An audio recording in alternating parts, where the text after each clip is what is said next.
I used to love watching a British TV show called Top Gear. The show's formula can essentially be boiled down to three guys sitting around chatting about cars, with some other stuff added onto it. One day, I was watching an episode where the hosts Jeremy Clarkson, Richard Hammond, and James May were discussing the then forthcoming release of a new Ferrari. Well, it wasn't really new. Rather, it was based on an already existing car, the F430. It was called the Scuderia, and it promised to be lighter, faster, sportier, more minimalist.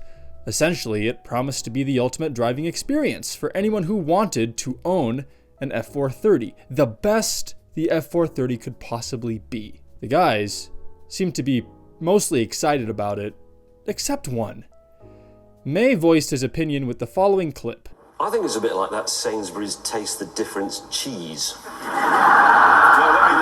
Cheese. Hold on a minute. No, it's not like cheese. No, that's not cheese. No. This is an analogy. But you go into Sainsbury's and you see cheese, and it costs a certain amount of money, but then next to it there's Taste the Difference cheese, and it's a little bit more expensive, but it tastes really nice. The bachelor life. No, but what I want to know is, why don't they just make all the cheese like that?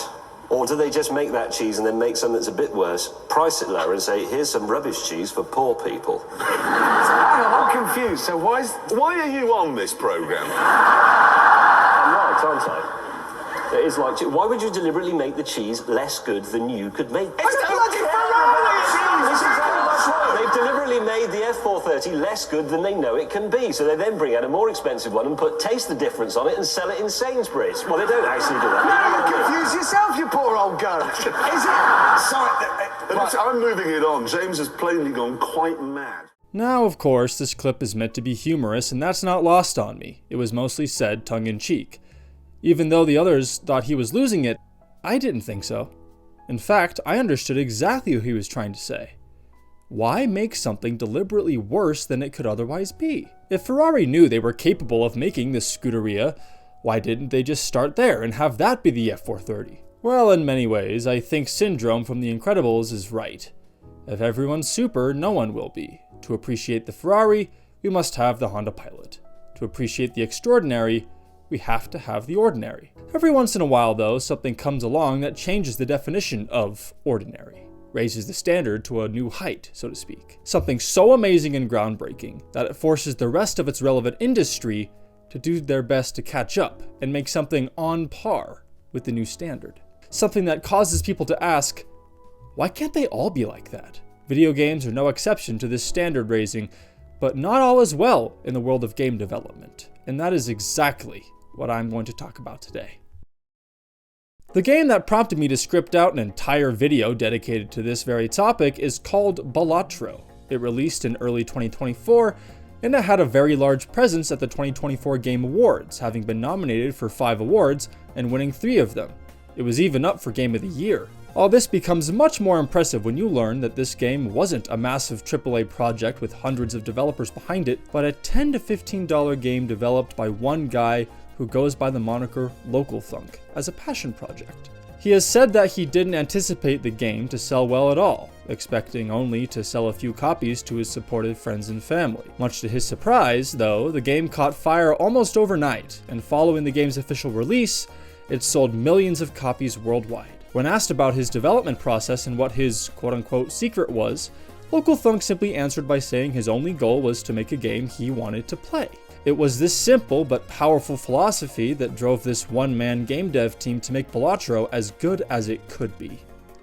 The game exudes a pure care and attention to detail at every turn.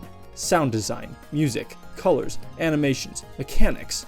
It all just comes together so well to create a tailored, refined playing experience which can be enjoyed by casuals and hardcore players alike. What's more, the game wants you to play it, and people really want to keep playing it. It's capital A addicting, which is yet another reflection of how well crafted the experience of this game really is. This video isn't about Balatro specifically, but if a video dedicated to a deep dive into Balatro would be something you'd all be interested in, let me know in the comments. I adore this game, and it would be really fun to talk more about it. Anyways, Balatro's popularity and high standard of quality and attention to detail is something that should be emulated the whole industry over, right? I think we can all agree that would be a good thing, but not so fast. See, as ironic as it may sound, not everything in the gaming industry has to do with the games themselves. Personal agendas can also play a role.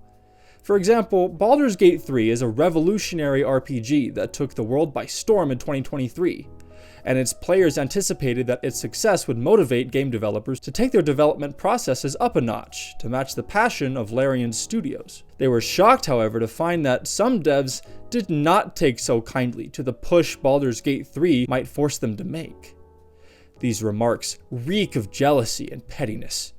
One gets the sense that perhaps these developers wish they had worked on such an amazing game, not necessarily because they are passionate about developing great games, but more likely because they would have liked to have it as an entry on their resume. This results in a tough situation because players can complain all they want about wanting better games, but ultimately developers have the final say over the final product, independent of whatever influence players may have had in the process. If the developer doesn't want to make that kind of game, they won't make that kind of game, and that's that.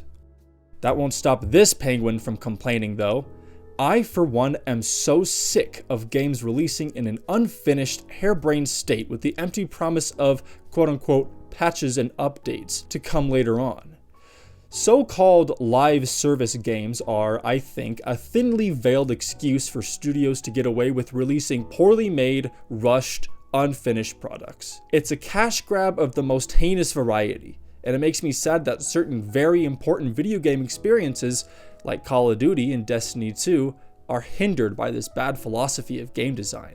Just because you promise live service and improvements and tweaks to the base game doesn't mean that it's okay for the base game to be pretty much unplayable on launch. This may be my inner old head speaking, but I swear games used to launch in a much more finished state than they do currently. And I think that's likely because this whole live service thing wasn't even an option back then. I'd be remiss if I didn't acknowledge the live service games that do live up to their promise. For example, No Man's Sky is a game that made good on the promises made by the developers pre-launch, and while it certainly started off pretty rough, constant commitment to improving the game via updates has resulted in a pretty well-liked experience that is still being supported by developers. Fortnite is also, in my opinion, a good example of this, though I certainly have no interest in playing it. What games like these have in common is the commitment the developers have to making the experience of their game the best it can be, which is a process they invest years and years of work into, not just because they have to, but because they want to. While they take risks and make certain alterations to try and spice things up, the core formulas that make up these games don't change. The overall vision remains the same. The problem with games like the NBA 2K series or modern Call of Duty games is that they don't devote their time to one game. Instead, they focus their energy on pumping out a new full-price title every year. And, as it turns out, 1 year is simply not enough time for even the most talented team of developers to come up with a good game. So, where does this leave the gaming industry? Well, I think it's in good hands, as long as the independent developers are given the respect and credit they deserve. The big AAA companies want to turn a profit. The indie game devs want to make a game they want to play, and that they think others will want to play too. While we can't expect every innovation made in indie games to trickle up into the big leagues, we can still appreciate what they bring to the table. That's about all I've got for today. If you enjoyed the video, why not consider liking and subscribing? And let me hear what your favorite, or least favorite, game of all time is in the comments. I'm Philip, this has been On Thin Ice, and as always, thank you for watching.